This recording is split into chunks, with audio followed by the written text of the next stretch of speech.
Hello, I'm TU31 and welcome back to another video. Today I have some really exciting battle mode information to share with you all. So earlier today I went through 7 minutes of battle mode gameplay and I spoke about some of my favourite parts of the game itself, and a lot of you really did quite like that. But what I figured I'd do today is talk about some of the elements outside of the game, talk about how you actually get into battle mode, how it works in the minigame menu, and also talk about when battle mode is releasing, how the public matchmaking will work, how the map system will work, what those map pack things you probably heard about are, and just all these questions you might have about the thing. I'm going to try and answer as many as I can in today's video. Hopefully you all do enjoy it. If you do, like the video and let me know, because it helps out the channel and lets me know you do like the the information about battle, because it's one of the really exciting features coming to console. Probably one of the best updates ever when it does come out. We're gonna have to see how that does go, but for now, let's talk about what's going on here. So let's start with the release date. It's very easy to say. It's coming out in June. So where about in June that is hasn't been specified, but based on the fact that I went to a pre-release event 2 weeks ago now, and it was pretty much finished there, as you can probably see, I would imagine it'll be coming out somewhere towards the mid/end of June. It's very close to going certification now. In fact, they might announce that next week, but I don't imagine it'll be the very start of June, or they just want to say,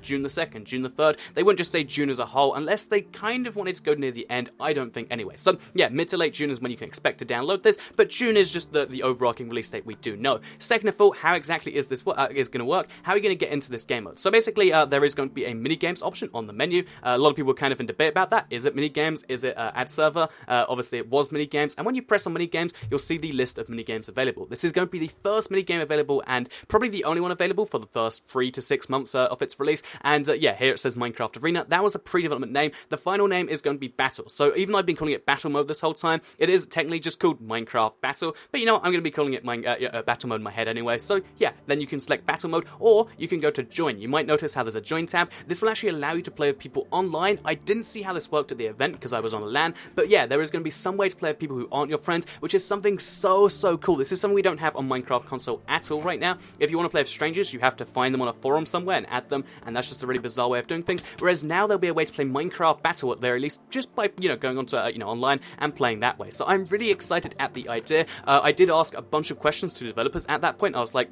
so is there going to be a progression system like a lot of FPSs have it?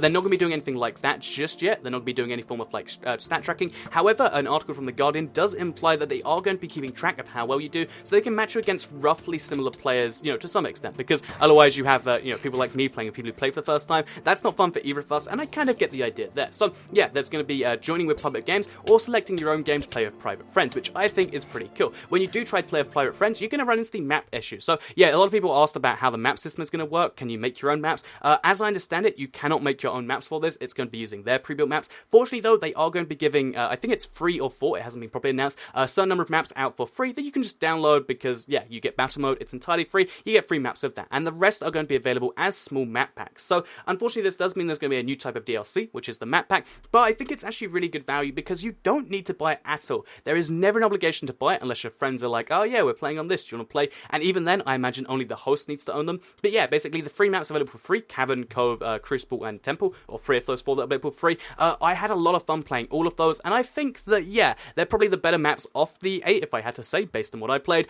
and that's why I'm not worried about the idea of map packs at all. I'll probably pick it up because it's only $3 for 5 or 4 maps or something, and I'd probably recommend that if you are really into battle mode, you do that, but there's no obligation, and the better maps, and the maps most people play anyway, will be the default texture pack ones that you get for free. So just keep that in mind as we go through that. Let's talk about what the 8 maps are. So there's Cavern, Cove, Crucible, and Temple. These are the ones you can probably expect for free. I imagine the texture pack ones will have to be the ones behind the map pack, and then if you get a map pack, presumably these are more, there'll be Lair, Atlantis, Medusa, and Labyrinth. So Labyrinth wasn't available during the test session. It might not have even existed, even though it looks the coolest of the maps if you see the little icon here, and the other maps were all actually pretty good fun. I mean, the Greek mashup pack does kind of work for PvP, the fancied ones does too, and I'm so glad they didn't make one for the cartoon texture pack where everything's confusing, and yeah, they fortunately did make sure that when they're using a texture pack, they're only using ones that actually do kind of work out. But with that said, I couldn't work out what a pork chop was in the Greek mashup pack for the longest time, so maybe I don't really like that too much. With that said, yeah, like I said, there's going to be 3 to 4 maps available at launch. They're the ones I'm going to be playing and caring the most about, and they're the ones you really need to know about,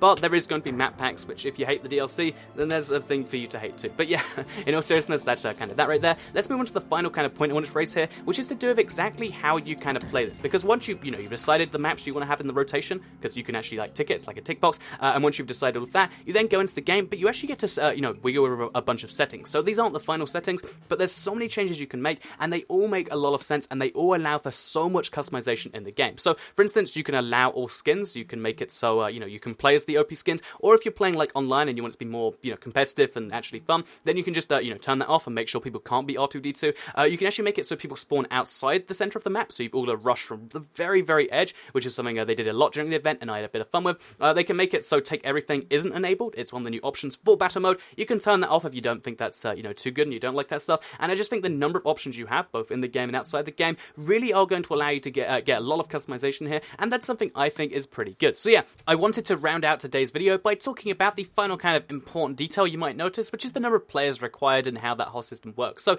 like I mentioned, you can go into matchmaking to get 8 players. You can play with just up to 8 players on your friends list, but you can actually play 1v1 if you want on this. You can play with just 4 players, but the way it works is there's kind of 2 tiers of battle mode. If you play with any less than 4 players, you'll get smaller maps than if you play with 5 to 8 players. So, if you want to deliberately get big maps, try and play with at least 5 people. If you want to deliberately get small maps, try and play with deliberately 4, and that's how you can do that. Just keep that in mind as you're going ahead. And also, all of the 4-player maps can be, 4 players can be played split screen if you really want to, which I think is pretty cool. So yeah, Minecraft Battle Mode is coming out in the next month or so. It's going to be 4 to 8 players. There's going to be a bunch of free maps, but also some other stuff coming later. And each of those maps has 2 variants, the 4-player and the 8-player variant. I'm going to be having a lot of fun streaming this as soon as it comes out, as well as keeping you up to date with all the Battle Mode information between now and then. I hope this video did answer all of your questions. If it didn't, you can maybe check out the live stream I may or may not do later on today. I might do a live Q&A. I'm still kind of torn on that. But yeah, besides that, like the video if you did like it, share if you really liked it, and subscribe if you're new around here. I make videos like this every single day on my channel, and if subscribed, you'll see them daily on your homepage. Thank you all very much for watching,